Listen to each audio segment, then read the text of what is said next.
So Congress is back in session after Thanksgiving, and it has a long to-do list before the new Congress is sworn in next year. First on the agenda, though, a key vote on marriage equality. ABC's Jay O'Brien joining me now from Capitol Hill with more. So, Jay, Senate Majority Leader Chuck Schumer said it's not a matter of if, but rather when the Senate will pass the Respect for Marriage Act. So let's talk about what's going to happen today, or what's already happened. Yeah, Carol, there's a vote on an amendment later today. The Senate hopes to pass the full legislation by the end of the week. They say by Thursday. And then if that happens, it has to go back to the House of Representatives because there were changes made for the Senate version to make it pass in the Senate, particularly exceptions for religious liberty. Once it passes the House, if it passes in the House, then it goes to President Biden for his signature. But House Democrats as well as Senate Democrats are under pressure to get this passed by the end of December when that new Congress begins in January. So, as we mentioned, Congress has a lot to do before the end of the year. Clearly, Democrats under pressure to pass a lot of legislation, as you've talked about, before Republicans take control, including this bill to fund the government. So, where does that stand at this point?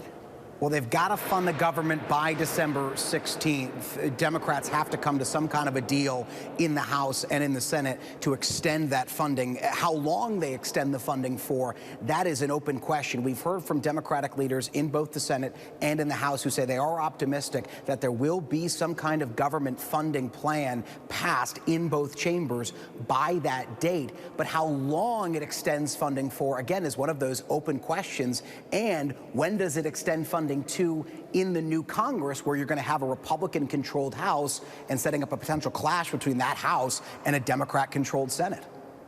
Well, and as you know, we are still following early voting underway in the Georgia Senate runoff, that rematch between Raphael Warnock and Herschel Walker. Let's talk about how important this race is, even as Democrats already control the Senate.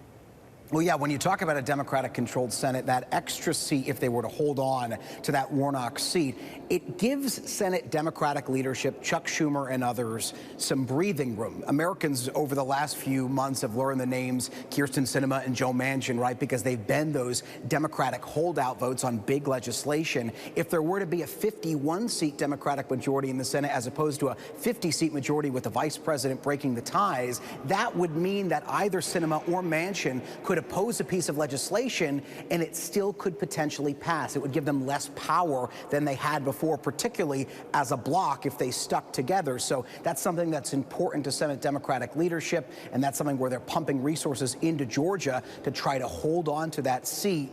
It's worth noting early voting already underway in Georgia right now, but 181,000 people already voted this weekend, and that's expected obviously to rise. There's about 200,000 vote-by-mail ballots that still haven't been returned. Kira. Yeah, we're going to stay on top of it. Jay O'Brien there on the Hill for us. Jay, thanks so much.